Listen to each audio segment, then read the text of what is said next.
Hi, in this video, I'm going to explain the elastic load balancer. Okay, let's remember something that in the last video, part 3, we were stressing the servers. So we were increasing the demand, right, on the instances so that we can, so that the auto-scaling can scale out more instances. And we got up to 4 instances, right? Um, Here we have the 4 instances that are running. We can see the CPU of the 4 instances. Let's see. Very good. The 4 instances, 1, 2, 3.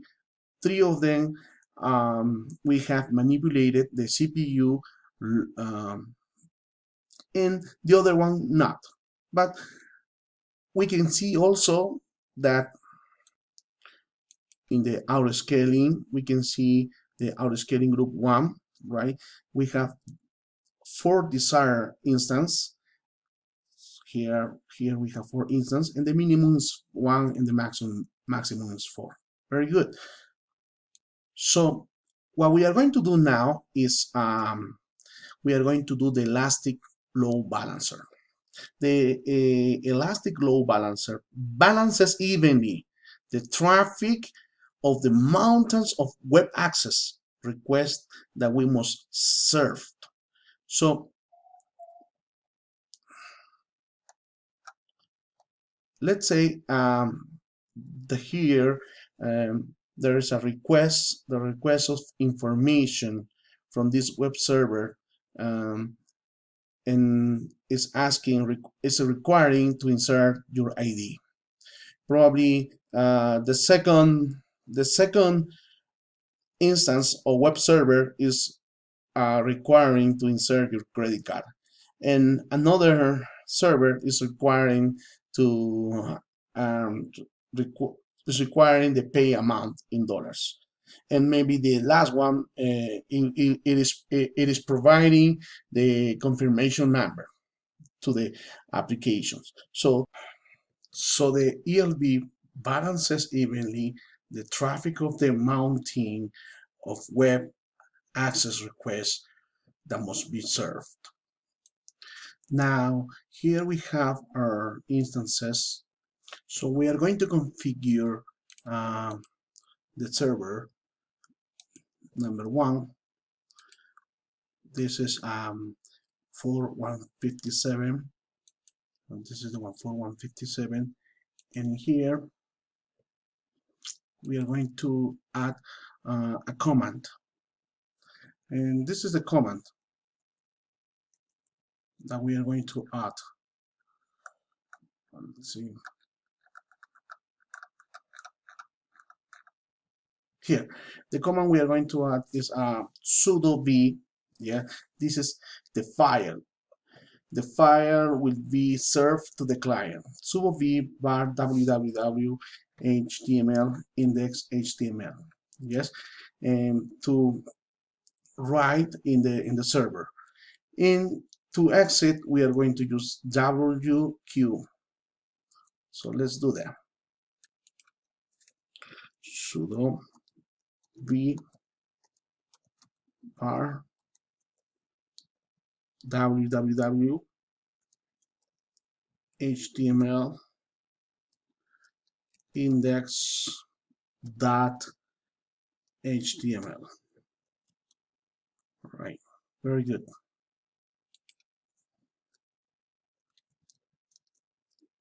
Primary server. Okay, insert your ID.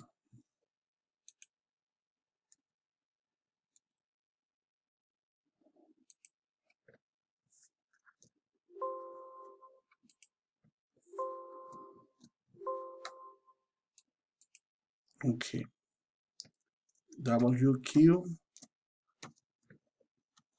Very good. We are going to test it.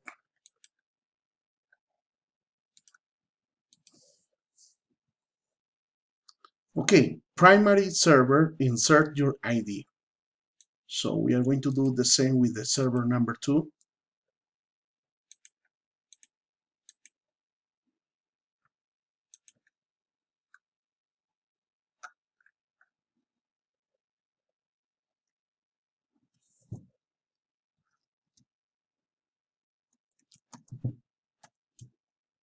Sudo v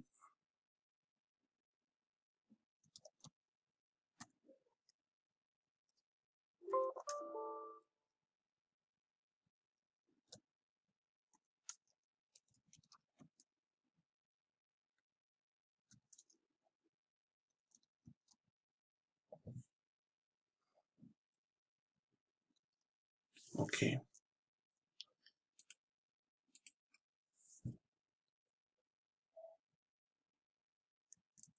Secondary server. Insert your credit card. Okay, that's for example.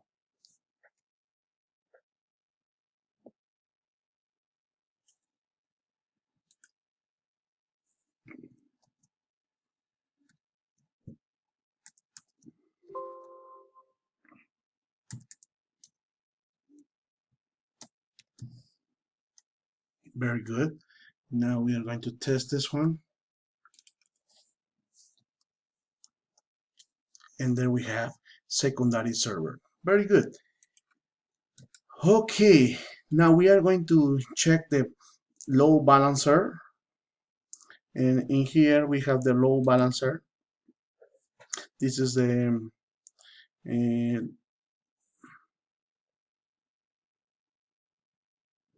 load balancer here. And let's check the instance. We don't have an instance, so let's edit the instance. Let's remember we have 2 instances.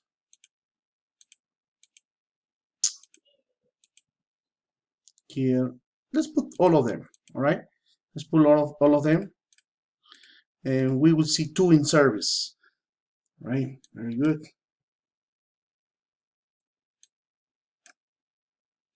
Save.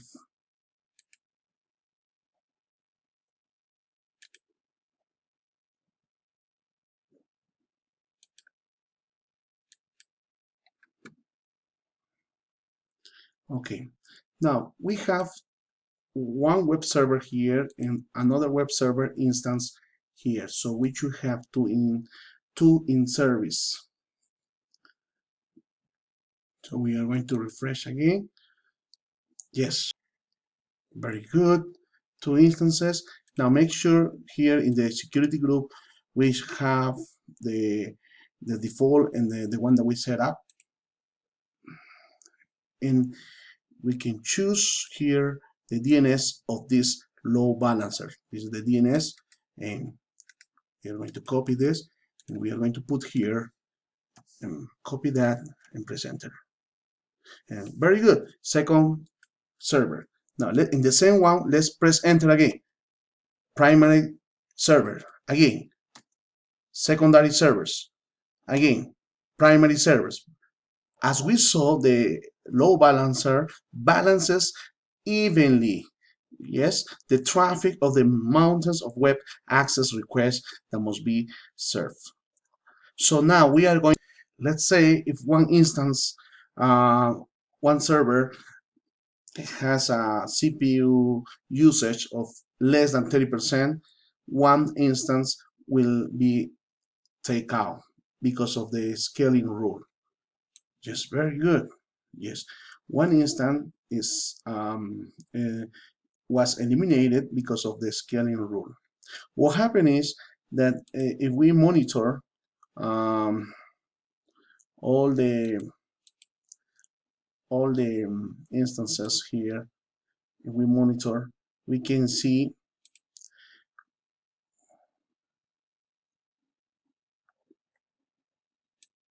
here that this instance, the CPU went down because they were serving and these other CPUs, they are very low, and the average of those, if we make the average, they will be less than 30%, and that's why we have one eliminated. And probably there will be continuing eliminating more instances. Let's say here the desired now is 3. We have 3 instances. Very good. So we should have 3 instances running.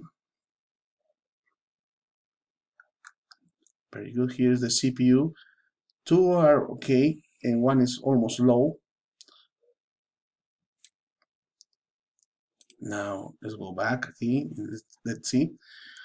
We have 2 instances with the CPU on 100%. So that means now, because we have 100 plus 100 is 200, and then divided by 2, we have an average of 100% of CPU. That's greater than 50. So probably it might request another instance. Yes, there's a desire of 4 instances. So let's refresh this one. Yes, now we have 4 instances. Now let's go here and refresh.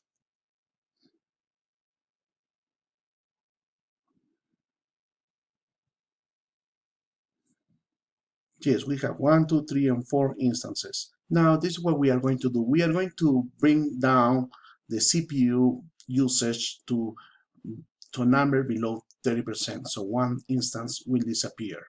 And then after that, let's say the second server also goes below 30%. So it will scale in as needed, right? So it will disappear another instance. And maybe the first server goes below 30%, and it will disappear another instance.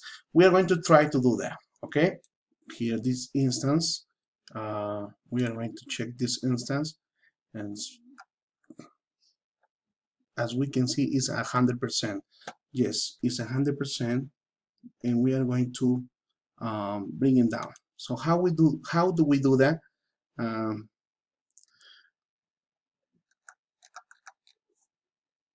So to decrease the CPU up to 0%, we use this command, kill all SHA-1 zoom.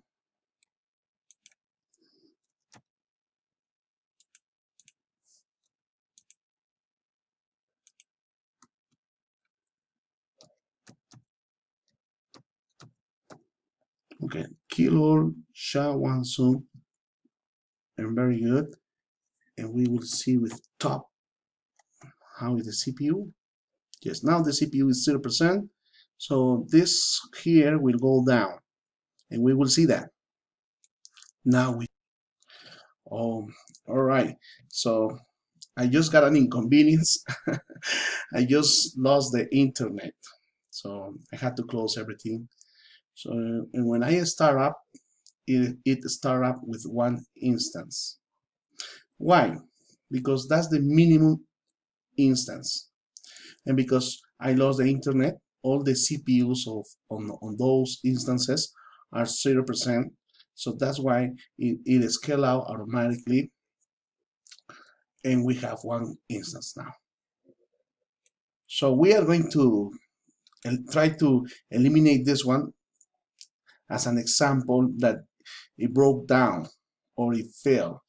So if we put terminate, it is going to try to terminate, and we say yes. It's shutting down. Now it's terminated, and now it is going to try to start up another instance. To avoid Amazon Web Services charging us, we have to go to here and set up this one as 0, 0,